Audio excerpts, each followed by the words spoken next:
Welcome to our new episode of Iconicity, a podcast by Campari Academy. Welcome to Iconicity. Hi, I'm Monica Berg, and today I'm very excited because we have two new guests and we are going to talk about communication. So, what you have in common, both of you, obviously, is that you are communicators. We have Penelope as the co-founder of Cocktail Magazine. We have Stelios, who is the world's first non-Mexican tequila connoisseur. Welcome to Iconicity. What is that? What is that? Yes. Agave lover. Let's keep it simple. Yeah, long titles, I don't think it works. So the art of simplicity, we call it like a guy that loves the agaves, tequila, mezcal. So technically that's it. What would you say is the biggest challenge for each of you when it comes to communicating within the industry and beyond? No, you start. Should I? Okay. People, understanding where you are, with whom you're talking, the vibes, and the goal as well of the conversation. It's completely different when you are, in a room like we're here today. It's different when you are in a bar, under which circumstances. And I think we have to adapt wherever we are and make the most out of it. Is what I believe. I can give you an example about my job, for example. So with Cocktail, when we launched it 6 years ago, we started this project with the aim of informing people and communicating this industry in a better way and in a simpler way. So not just to professionals, but also to consumers and drink lovers that wanted to know a little bit more about how to drink well and responsibly and where to, find the best products. Basically this was my challenge as a communicator, and we are still working on it. So, yeah. Do you think that it's different when you talk to industry versus talking to consumers? Do you have to change the messaging, or can you have the same conversation with both? Yeah, I think it's different. It's pretty different, especially, I'm speaking about the journalistic kind of side of the communication. So when we talk to, consumers and drink lovers, we need to highlight some, parts of the job. And then when we do contents for bartenders, for bar owners, we are focusing on other kind of stuff. Now, luckily, we are seeing the rising, of important topics like inclusivity, sustainability, etc. So I think this is what nowadays it's most important for people that works in the industry. And on the opposite, for consumers, maybe it's more about telling them how, where to find good products and how to drink responsibly, as I said before, and the importance of new trends like low alcohol, no alcohol, and this kind of stuff. But we, from our side, we are customers as well. Yeah, sure. If you think about it. So it depends, again, I would say, where you are and who you're talking with. We might talk about agave, or we come at your bar, and we want to learn something because innovation and modern techniques or the trends, they keep evolving. So sometimes you get to see yourself in the unknown. So you would be like a normal customer and ask Monica or Penelope, what about this? And you're sitting like puppy, listening.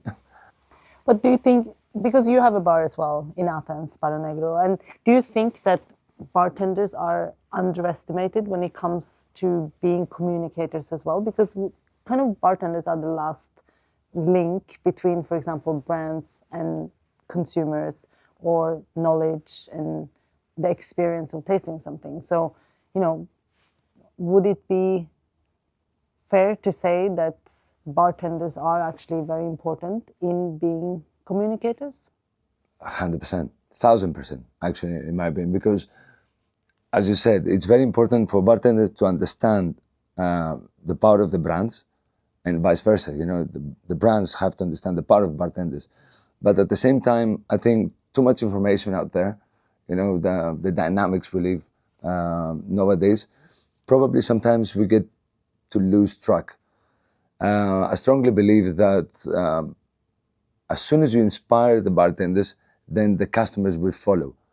But from the other hand, we get to see all these trends around labs or whatever, that bartenders, they focus in there probably because they a bit afraid of talking to people in time, so they just want to be creative artists or whatever you want to call it, and they stick towards that side, the silent mode, versus, being out there, talk to people and actually create an experience, because we need to remember that we work in the hospitality business.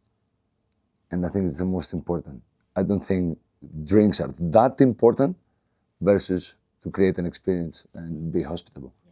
But if we talk about these kind of standards or these trends or the industry in general, if we go down the route of like the good, bad, and the ugly, in your opinion, what is something that you think should be more celebrated today? Welcome to Iconicity.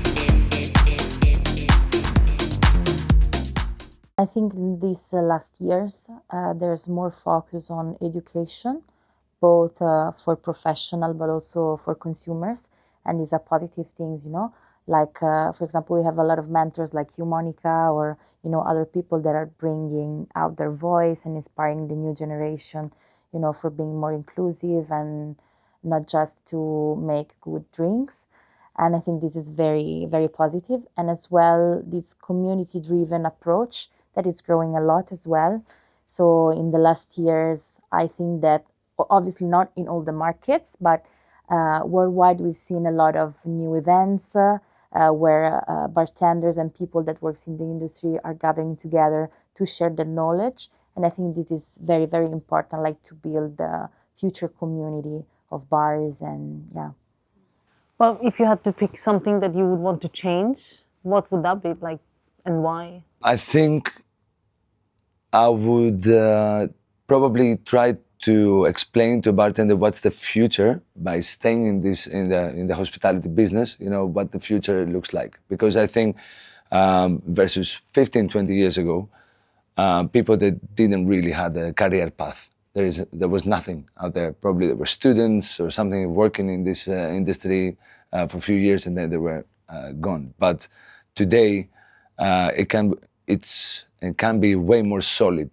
You can start from as a barback, and there's so many ways out there.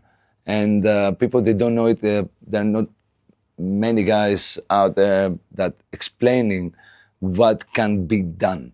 So you can have more sustainable lifestyle, either if you want to be a parent or if you want to be within this business or this.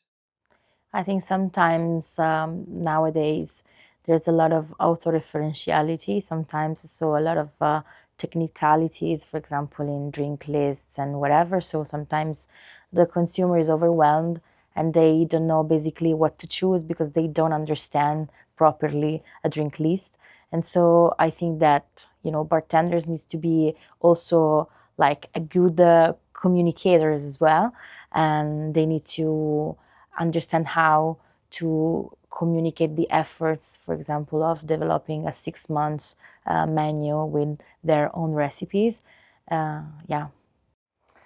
So to close it off, what is the false truth that you would like to debunk? What is something that people think wrongly about our industry, our profession, anything?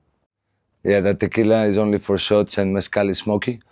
It's like saying a wine is just a grape juice. So, it's not smoky, shouldn't be smoky. Mezcal, bartenders, they talk about mezcal because it's cool, it's sexy, it's the new thing. It's ancestral, something that is the unknown out there. So they think it's cool, to say, oh, I love mezcal. But I think they should spend some decent amount of time and energy in order to deep dive a little bit to the spirit, to the culture, starting with tequila and the blue agave and all these expressions that are out there, and then to rich mezcal, which is there is no category that actually I could compare other than the wine industry. So you can understand it can be extremely complicated. So yeah, those are the. And for me, that bartender is not a real job, because bartenders are communicators. They are managers. They are alchemists as well. So it's a very complex professional path, and I think they deserve more recognition also from guests and consumers. So I'm going to ask you for one last little thing, because we want to do this message in a bottle, because we have a very nice bottle. Not tequila, not mezcal, it's actually Campari. No, I'm joking. It's okay, it's okay. We love it as well. And just write a little message to your future self, your future reader, future industry, and we'll read all of the messages at the end of the season and see what happens. Okay. Amazing. Thank you Let's so do much. it. Thank you. Thank you.